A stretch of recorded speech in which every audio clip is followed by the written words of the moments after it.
Olá, minhas queridas, Giele Dias aqui para compartilhar com você mais um capítulo do livro Eu Tenho a Força, uma conversa sobre o empoderamento da mulher cristã. E agora nós estamos já no capítulo 3. Eu espero que você esteja acompanhando, já tenha lido ali a introdução, o primeiro e o segundo capítulo. E quero aproveitar para te convidar a conhecer meu Instagram, Giele Dias Oficial, e me acompanhar por lá também para receber outros conteúdos tão importantes quanto essas leituras maravilhosas que eu tenho compartilhado com vocês. Então vamos para a leitura. Capítulo 3, A Mulher no Período Mosaico. Preciso de um fogão novo. Com essa constatação, iniciei a busca por comprar-me o fogão dos sonhos. Forno com defeito e queimadores entupidos me fizeram crer que estava na hora de ter um novo eletrodoméstico. Visto que meu primeiro fogão, que havia sido presente de casamento da tia Dene, completava seus 10 anos e passara por várias mudanças de residência.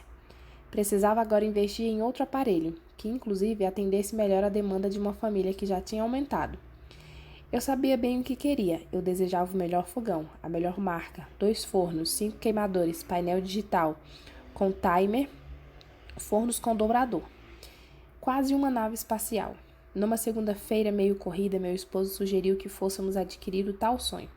E eu, animada e cheia de pressa, vesti a primeira roupa que vi no armário, no caso uma calça jeans, uma blusinha qualquer e um tênis bem confortável. E com um filho pela mão e outro ainda no colo, adentrei a loja na certeza que sairia dali com a minha compra do ano efetuada. Então o vendedor se aproxima e com a clássica pergunta: "Posso te ajudar?" Iniciamos um diálogo. "Pode me ajudar, sim. Eu quero dar uma olhada nos modelos de fogão."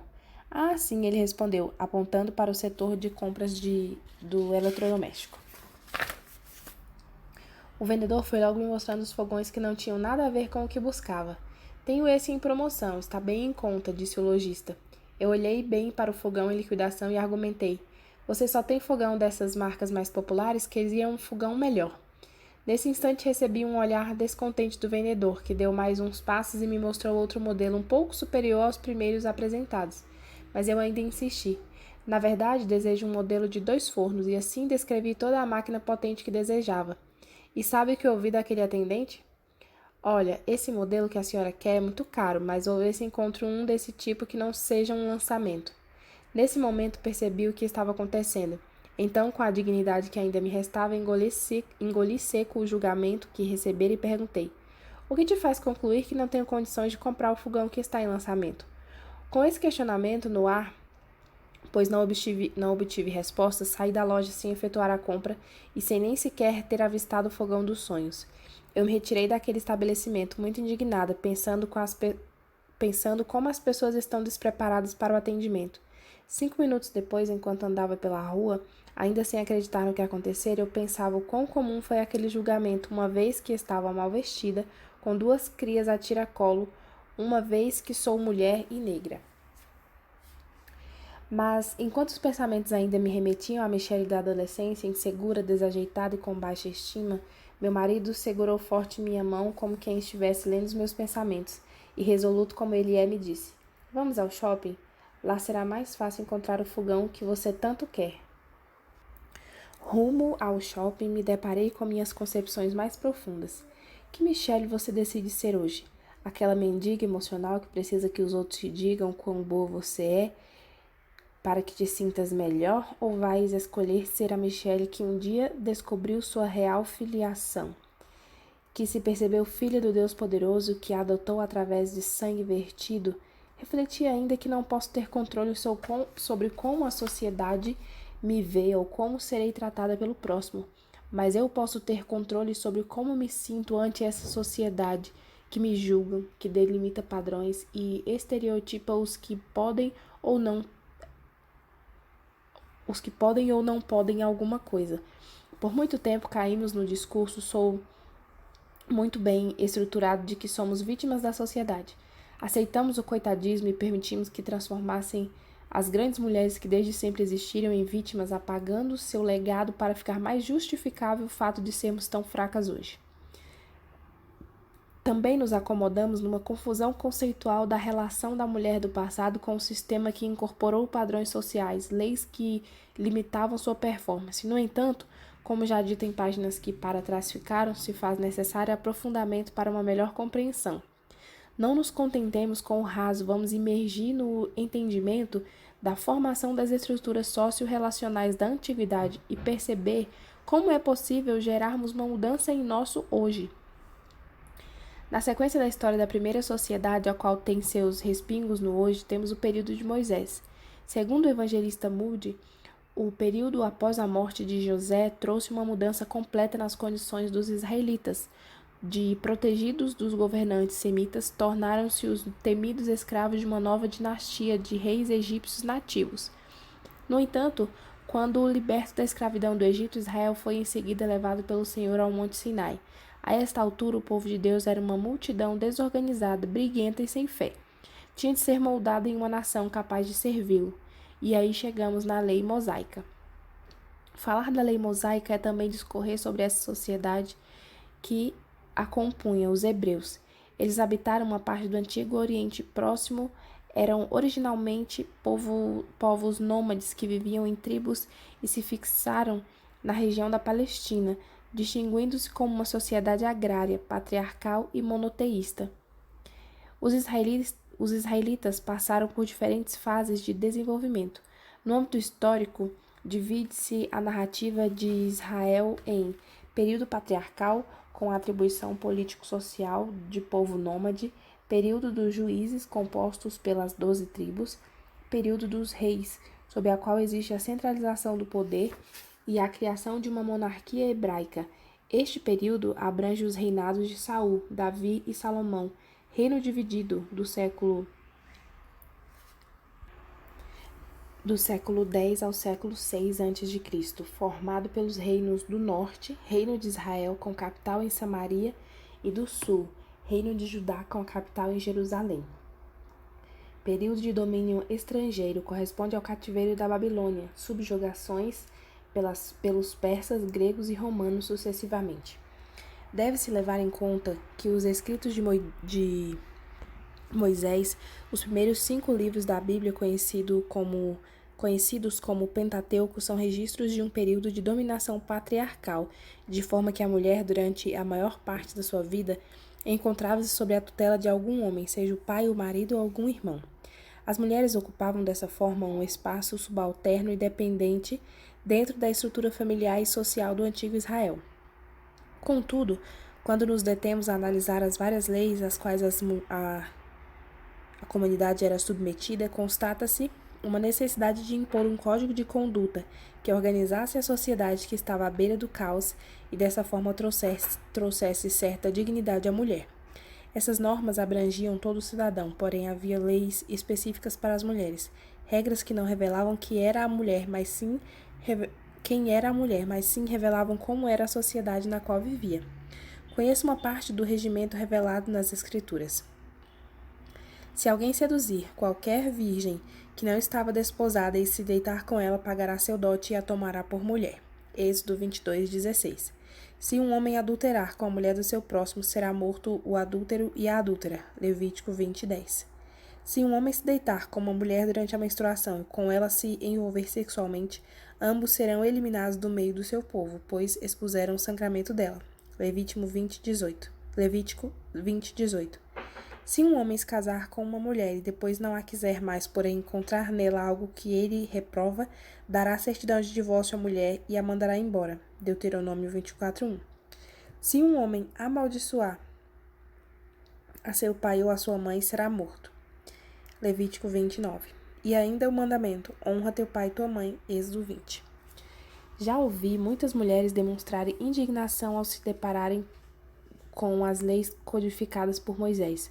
Mas, como dito anteriormente, essas leis revelam o estado em que a sociedade se encontrava. Para tanto, foi necessário orientar as pessoas para que houvesse uma relação mais respeitosa com a mulher.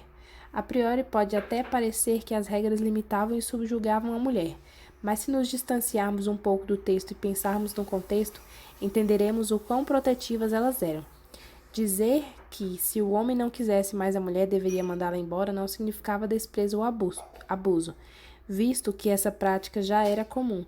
A grande questão importante aqui é a carta de divórcio. Essa cláusula tem como princípio a carta que reitera a mulher ao ciclo social, dando a ela o direito de casar de novo. Da mesma forma, entende-se a lei sobre a menstruação, algo necessário para que a mulher fosse respeitada nesse período sensível, que ela tivesse o direito de se resguardar no seu ciclo. E ainda podemos perceber que havia uma busca por direitos iguais quando se percebe que o mandamento de honra não está exclusivo ao pai, mas à mãe também. Ambos são importantes e devem ser valorizados. Os exemplos que citei apenas demonstram a relevância das leis nesse período. Leis que me parecem um sussurro de Deus dizendo: mulher, eu me preocupo com você. Eis algumas mulheres que se destacam nessa época. Quer que arrume uma ama de leite para o bebê? Essa pergunta revela toda a sagacidade de uma menina cujo significado do nome é a amada. Estou falando de Miriam. Ela foi a peça-chave para que seu irmão Moisés tivesse o privilégio de crescer ao lado de sua legítima mãe, Joquebede. Faraó, que estava impressionado com o crescimento do povo de Israel e temendo uma rebelião, decreta que todo israelita homem que nascesse deveria ser morto. Porém, os pais, Joquebede e Anrão, tomam a decisão de manter a vida de seu recém-nascido filho Moisés. Miriam, ainda tão menina, participa da trama como mulher adulta, esperta e confiante em Deus. É ela que acompanha o cesto de Moisés quando ele é colocado no rio. É ela que influencia a princesa de Faraó em chamar Joquebede para cuidar do menino. Imaginem sua mente ainda juvenil como Miriam se sentiu ao ver o irmão indo rio Nilo abaixo, sem destino. A cada desequilíbrio do bebê nas águas, a cada giro do cesto, seu coração deveria bater mais forte. Que oportunista Miriam demonstrou ser ao não perder tempo conversando com a princesa. Que marcas deixou na vida de seu irmão mais novo? Moisés cresce, se desenvolve e volta à cena egípcia agora como o libertador. E quem está ali ao seu lado? Miriam, a amada. O povo liderado por Moisés passa por uma sequência de vitórias, das 10 pragas superadas até o transpor das águas do Mar Vermelho, momento esse marcado por muita alegria e expressividade por parte de Miriam. Ela conduz as mulheres na passagem do mar, e quando estão seguros à outra margem, Miriam expressa sua gratidão a Deus, derrama seu louvor. Ela canta e dança como alguém entregue à felicidade. Ela não pensa nos protocolos, no que podia ou não. Ela só pensa em alimentar sua relação com seu Deus da maneira como lhe é possível. Então Miriam, a profetisa, a irmã de Arão, tomou o tamboril na sua mão e todas as mulheres saíram atrás dela, com tamboris e com danças. E Miriam respondia: cantai ao Senhor, porque gloriosamente triunfou e precipitou no mar o cavalo e o seu cavaleiro. Esse cântico e o grande livramento que ele comemora produziram uma impressão que nunca se dissiparia na memória do povo hebreu. De século em século era repercutido pelos profetas e cantores de Israel, testificando que Jeová é a força e livramento daqueles que nele confiam. E a mulher Miriam proporcionou essa memória a centenas de pessoas, contribuindo para que aquele momento tivesse mais sentido. Legados como esse nos lembram que, como já dito anteriormente, nenhuma sociedade pode calar uma mulher que está submetida ao poder de Deus. E dando sequência a essa análise, pensemos numa época marcada pelo patriarcalismo, onde praticamente só os homens ocupavam cargos de liderança. Uma mulher chamada Débora tornou-se importante juíza e profetisa. Após o êxodo, os hebreus foram submetidos a uma organização geográfica social em tribos, e cada tribo recebeu um líder e um juiz que, baseado nas leis mosaicas, julgavam os seus. Débora liderou os exércitos hebreus na vitória contra os Gebianitas, povo que disputava o controle de Canaã com os hebreus.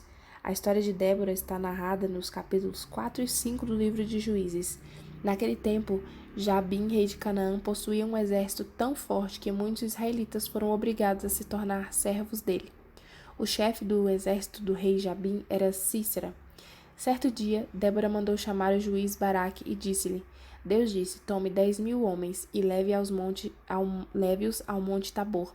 Vou levar Sísera a você e vou dar-lhe a vitória sobre ele e seu exército. Então Baraque disse a Débora: eu vou se você for comigo. Débora decidiu ir junto, mas disse a Baraque: você não vai receber crédito pela vitória, porque Deus entregará Cícera na mão de uma mulher. E foi isso que aconteceu. Desceu Baraque do monte Tabor, indo ao encontro dos soldados de Cícera, e o Senhor derrotou a Cícera e a todos os seus carros e a todo o seu exército ao fio da espada diante de Baraque. E Cícera desceu do carro e fugiu a pé. Após um tempo, Cícera chegou à tenda de Jael. Ela o convidou a entrar, alimentou-o, ele dormiu. Então Jael tomou uma estaca de tenda e martelou-a na cabeça do homem inimigo do povo de Deus. Depois, chegando Baraque, ela lhe mostrou o morto Cícera. Assim, a palavra de Débora se cumpriu. Temos aqui duas mulheres cujas histórias se cruzam. Débora é corajosa, destemida e obstinada ao ir em auxílio de Baraque, percebendo que essa atitude daria mais força para ele. Porém, ela não o poupa de entender que as mulheres às vezes precisam de reconhecimento. Ela inicia a missão encorajando o principal enviado. E quem conclui a incumbência? Jael, esposa de Eber. Eles não eram do povo de Israel, mas haviam estabelecido seu acampamento próximo aos hebreus e tinham uma relação de paz com eles. E o fato de Jael não fazer parte do povo escolhido e dela ter saído a vitória que oprimia a nação hebraica declara um Deus que não olha as etnias, o gênero, a raça. Um Deus que não seleciona como o vendedor da loja, a qual sofre preconceito os que podem e não podem. Um Deus disposto a usar todos. Como Jael se via? Com coragem e capacidade suficiente para libertar uma nação que nem era a sua, só porque não podia ficar de braços cruzados, não era seu feitio pensar, esse problema não é meu, deixe que os ofendidos o resolvam. Certamente ela alimentava em seus pensamentos uma autoimagem que a compelia a uma ação objetiva e benéfica, contrariando o que a sociedade queria ensiná-la. Ela podia, ela pode, ela fez. Essa foi Jael.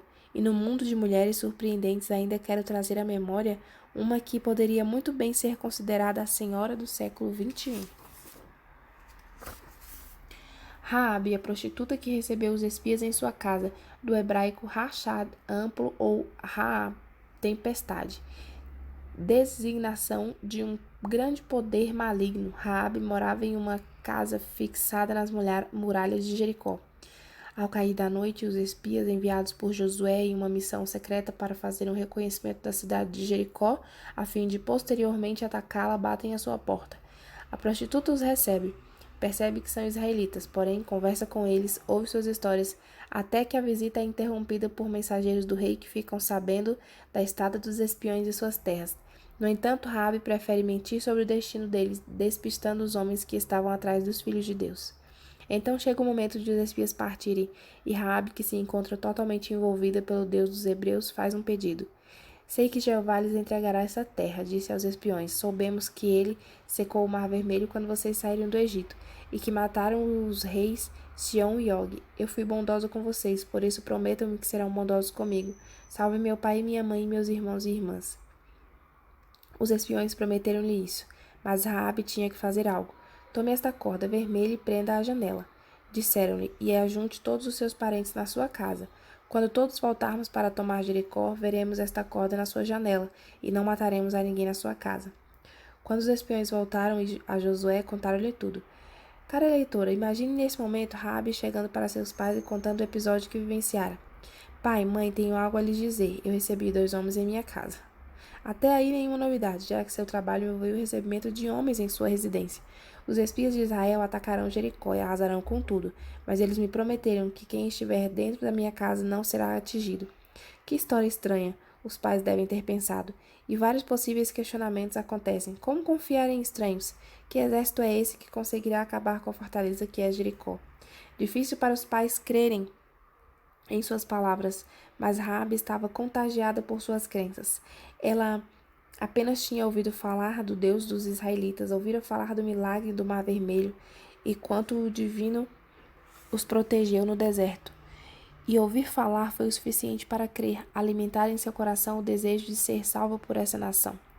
A fé da meretriz é tão intensa que em seus olhos há emoção, verdade e certeza. Verdades que exalam pelos seus poros e que contaminam os que a cercam. Suas certezas influenciaram toda a família que aceita o chamado de ir para sua casa. Pais, irmãos e irmãs, todos na casa da prostituta. Por quanto tempo? Eles não sabiam. E isso é muito insano. todos trancados num prostíbulo por tempo indeterminado, aguardando a salvação que viria de um Deus que não conheciam. Ressaltando que Raabe morava em cima dos muros, podemos imaginar a visão privilegiada que ela tinha além das águas do rio Jordão. Provavelmente viram quando o povo atravessou o rio, viram que em suas mãos não havia um arsenal de guerra, como atacariam Jericó sem as armas adequadas, qual estratégia estaria na cabeça do líder para salvá-los, por quanto tempo ainda ficariam ali trancados aguardando a salvação. Da mesma forma que puderam ver o transpor do Jordão, também viram o povo se organizando em torno da cidade. Um dia se passou e tudo que viram foi um amontoado de gente andando ao redor das muralhas de Jericó. Eles são loucos? Devem ter se perguntado. E assim transcorreram os próximos dias, uma família aprisionada dentro de casa sem entender o que estava acontecendo do lado de fora, porém nutrindo a esperança representado pelo fio vermelho na janela. Segundo, terceiro, quarto dia e nada, quinto, sexto e até no sétimo dia, a família de Raabe pôde contemplar o poder de Deus ao ver os hebreus acabarem com tudo sem usar uma arma sequer. O relato bíblico conta que ela e sua família foram poupados da execução que sobreveio àquela cidade perversa. Depois da batalha, Raabe foi morar perto do acampamento de Israel. Com o tempo, ela mesma se tornou parte do povo judeu. Se casou com Salmão. Dessa união nasceu Boaz. Ele se casou com a moabita Ruth e de Ruth temos a linhagem do rei Davi e mais tarde o próprio Messias Jesus Cristo, descendendo dessa notável família. Eis mais uma narrativa para nos lembrar que não existem barreiras para o amor de Deus. Ele não vê os estereótipos, ele não vê os títulos, ele não vê os erros, não enxerga o passado. Ele vê o que podemos nos tornar ao depositar o que somos nele. É interessante notar que Raabe não só se salvou, como salvou também sua família. Ela transparecia uma fé tão vívida que contagiou todos os seus, para que crescem no que ela cria, mesmo sendo uma crença em algo que ela ainda não tinha experimentado. E acima de tudo, a prostituta não apenas teve a graça da salvação naquele momento, ela teve também o privilégio de participar da linhagem do Salvador. Em Hebreus 11 aparece na galeria da fé: pela fé, a prostituta Raabe, por ter acolhido os espiões, não foi morta com os que haviam sido desobedientes. Os relatos acima me emocionam porque vêm recheados de conceitos muito superiores aos que querem nos impor. Iniciamos nossa conversa percebendo que a entrada do pecado trouxe um desequilíbrio do plano de Deus para as relações entre homem e mulher e sociedade. Na sequência, entendemos que o sistema patriarcal não foi o real problema para as mulheres, e sim o machismo que se agregou ao patriarcado como se dele fizesse parte. Com esse fato, vimos que uma sociedade cheia de padrões pré-estabelecidos não pode enfraquecer uma mulher que se sujeita ao eterno. Nessas últimas linhas, extraímos a profundidade do amor de Deus em colocar regras, não como limitação à mulher, mas restringindo a sociedade a fim de respeitá-la. Nota-se também um Deus despojado de preconceitos, sem reservas para amar as mais improváveis mulheres aos nossos olhos. Da meretriz à serva, da prostituta à estrangeira, todas têm espaço, todas têm voz, todas têm seu papel, todas são alcançadas pelo Eterno. É graça refletir que Deus não é aquele atendente na loja de eletrodomésticos. Deus não vê como vê o homem. E esse fato que me empodera, me fortalece e faz acreditar que no reino de Deus todas são bem-vindas. Fatos que não posso esquecer. A lei no período mosaico foi necessária para a organização dos hebreus. As leis direcionadas às mulheres, em sua maioria, existiram como regras protetivas à integridade da mulher. A sinceridade do louvor de Miriam nos ensina que podemos tocar a vida das pessoas com nossa intensidade e deixar marcas através de nossos dons e talentos. Servimos um Deus disposto a usar toda e qualquer mulher que se permitir. Deus não vê como vê o homem, e o amor de Deus é extensivo às mulheres mais improváveis.